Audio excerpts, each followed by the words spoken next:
Tras conocerse que Nemanja Bjelica vuelve a Estrella Roja de Belgrado muchos años después, hoy en el canal toca hablar de nostalgia, de jugadores que volvieron a casa después de una larga carrera y que volvieron para ser importantes. ¡Vamos allá!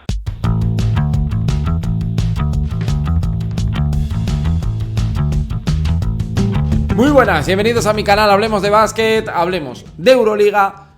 No sé si es mercado de fichajes, pero sí mucha nostalgia, cosas que a mí me hace mucha ilusión porque me gusta que se cierren los círculos de una manera correcta. Y vamos a hablar de jugadores que vuelven a casa, como le ha pasado a Nemanja Bjelica, que después de un año complicado en Fenerbahce, con una lesión con la selección en el previo al europeo, bueno, pues le ha hecho jugar muy poquito tiempo y no ha entrado en los planes de Itudis para este proyecto de la 23-24 y ficha por Estrella Roja, en el equipo donde dio su primer paso en la élite profesional de 2008 a 2010, luego posteriormente ya firmaría por el Baskonia, Fenerbahce, NBA, ser campeón con los Warriors incluso, y bueno, pues ahora ya vuelve a Estrella Roja para unirse con Dusko Ivanovic, que precisamente fue el técnico que le entrenó por primera vez cuando salió de Belgrado para ir a Vitoria.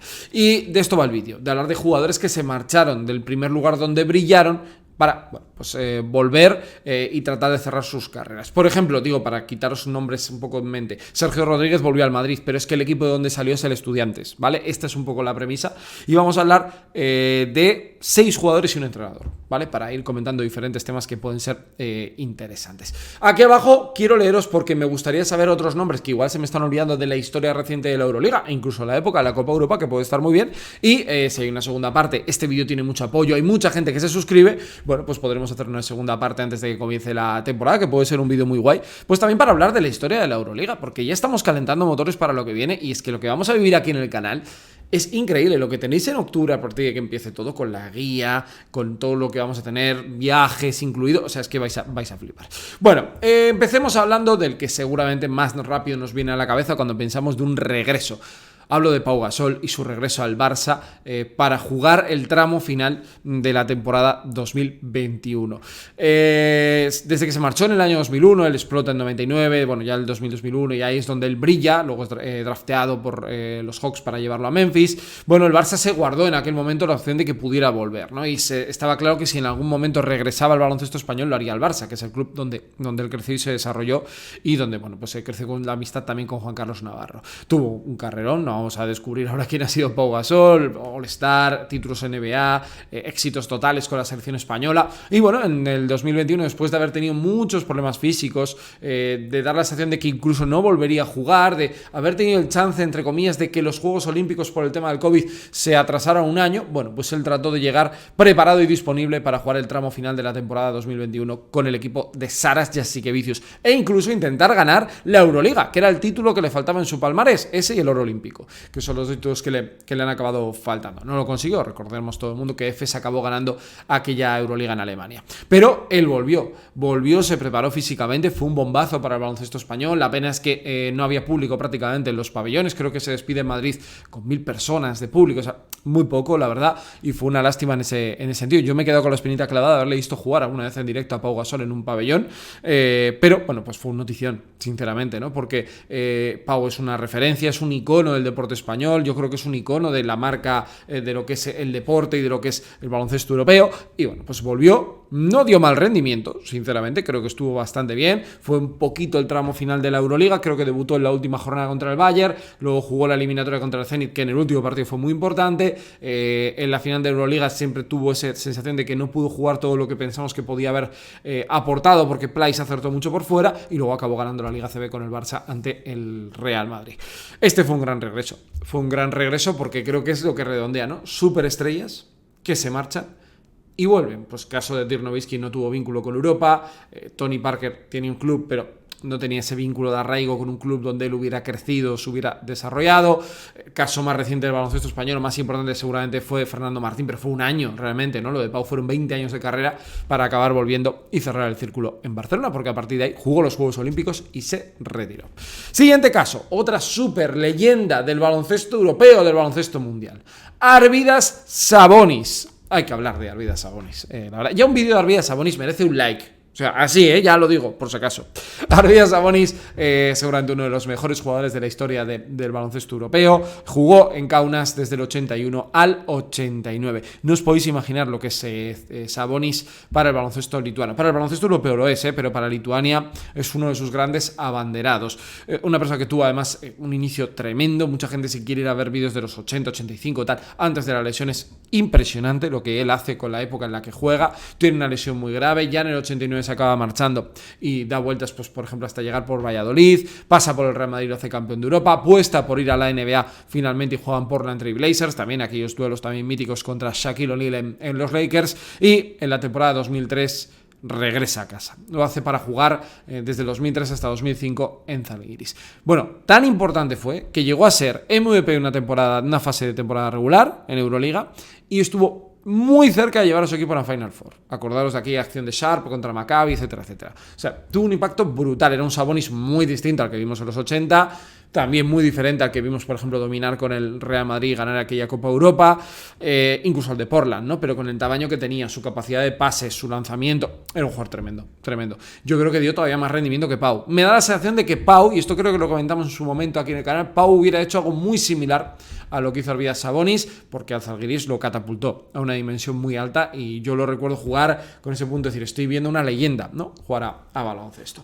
Tercer nombre, ya en un caso un poco diferente, una dimensión distinta. Volvió a casa, pero luego se acabó marchando porque él soñaba con ganar una Euroliga y con el equipo con el que explotó en el baloncesto español no lo pudo hacer. Hablo de un chico que fue un jugador importantísimo en la generación dorada, que es Andrés el Chapu Nocioni. Llegó a Baskonia en la temporada 2001, bueno, tuvo una cesión previa también en Manresa y estuvo hasta el año 2004. Uno de los jugadores más queridos de la historia de Baskonia, en aquel boom, ¿no? De la época de Bennett, de Luis Scola, de Fabio Berto, de Dusko Ivanovic, por supuesto, del cual, bueno, pues ha escrito un libro el Chapu y ha hablado mucho de él, con la vinculación que tenía. Se acabó marchando pagando una cláusula de rescisión muy alta a los Chicago Bulls, grandísima carrera por delante, ese oro olímpico, éxitos internacionales, siendo un jugador de referencia en jugando aquí los Bulls de Lou Olden, por ejemplo, me acuerdo mucho de él, de Ben Gordon, etcétera, etcétera, y después de empezar a dar vueltas, aquella etapa en Sacramento y aquel último paso en Philadelphia 76ers, en 2012 volvió a Baskonia. Y fue el culpable, porque fue así de claro, de hacer el primer lleno de nuevo Buesa Arena. Fue impresionante.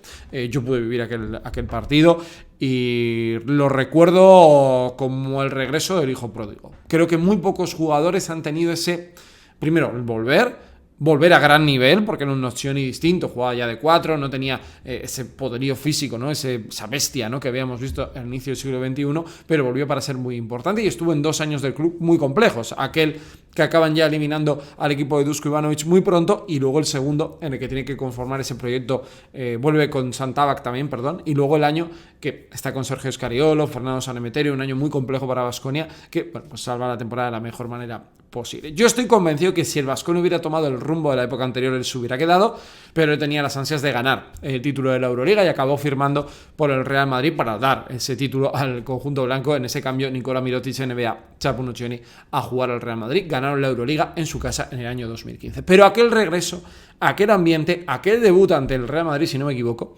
fue increíble. O sea, ver el público volcado, ver a la gente, bueno, pues devolviéndole el cariño que a otros se le ha podido dar en modo de un aplauso, pues como Luis Scola, a José Manuel Calderón, Mirza Teletovic, Pablo Prigioni, también en una etapa diferente, pero lo del Chapu fue muy especial, es un tipo muy querido allá donde va y bueno, pues yo creo que todos los que habéis visto el canal sabéis exactamente qué tipo de persona y jugador es el Chapu.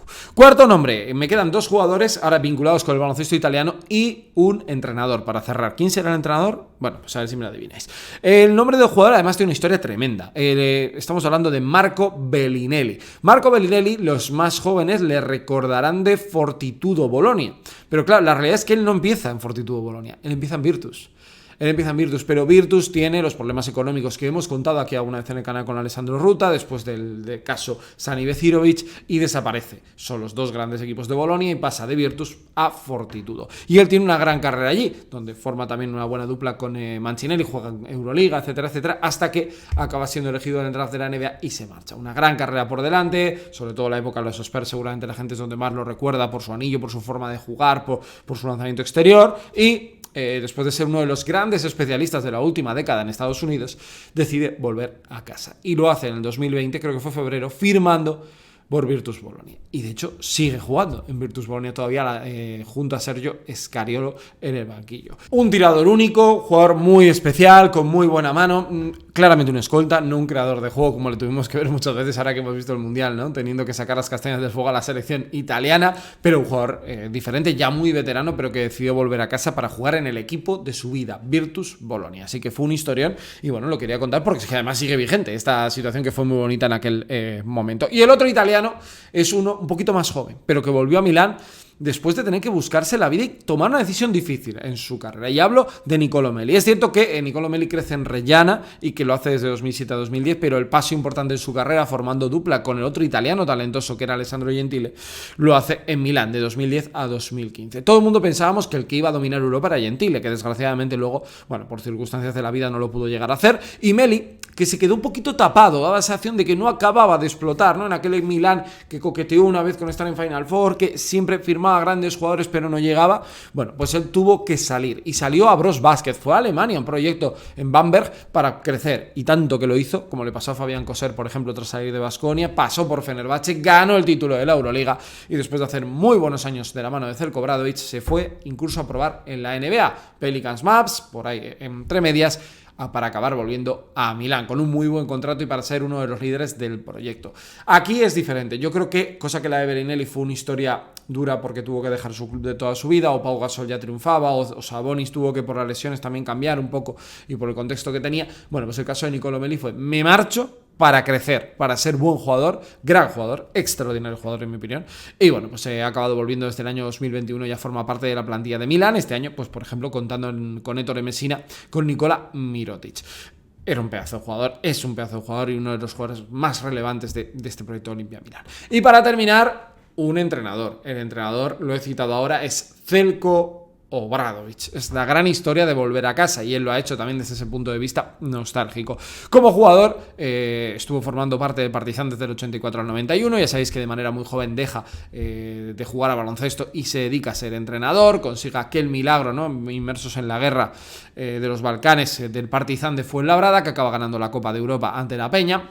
Y bueno, pues él luego inicia su carrera por Juventud, Real Madrid, pasa por Italia, Panathinaikos como época dorada, Fenerbahce también para conseguir un título de Euroliga con el conjunto otomano, y después de, bueno, pues tomarse un impasse, decide volver en el año 2021 al Partizan de Belgrado. Y lo hace en Eurocup, y lo hace en un año muy complicado en el que no pasan a la final de la Eurocup siquiera, ni solo pierden en la primera ronda ante el mítico Bursaspor. Digo mítico porque aquel año se metieron hasta en la final eliminando a grandes equipos. Y ahora está aquí, en la Euroliga. Ha devuelto la ilusión, ¿no?, al baloncesto continental. Belgrado ahora mismo es una de las ciudades que más apetece ver en contexto Euroliga. Y bueno, pues es una auténtico notición tener a Zeljko otra vez, y además en un proyecto como ese que apetece y mucho, además este año con Panther, Lidey, Frank Kaminsky y compañía. Bueno, veremos qué es lo que pasa con más nombres de la nostalgia del baloncesto. No sé si va a haber alguno que próximamente lo pueda hacer. Sinceramente, así pensando un poco, algún regreso desde la NBA que pueda llegar, pero no ha habido tantos, porque ese arraigo con un club tampoco es tan fácil de conseguir, porque hoy en día se marchan todos demasiado rápido. Igual Danilo Gallinari, podríamos apuntarlo si vuelve a Olimpia Milán, como una posibilidad de poner un nombre ahí encima de la mesa, pero no hay tantos. Es que Doncic al Madrid, si decide volver sus últimos años de su carrera, pero es que ni Jokic, ni Giannis, el propio Goran Dragic tuvo etapa en Vitoria, pero fue en Murcia, Ljubljana, no tenía un vínculo, un arraigo especial con algún lado. Lauri Markkanen exactamente igual, es decir, no es fácil que se dé, y bueno, pues yo creo que estos casos son bonitos de recordar y tenerlos en mente. Espero que os haya gustado el vídeo, que lo hayáis pasado bien, y si es así, que lo apoyéis para tener una segunda parte lo antes posible. Nos vemos, hasta luego, adiós.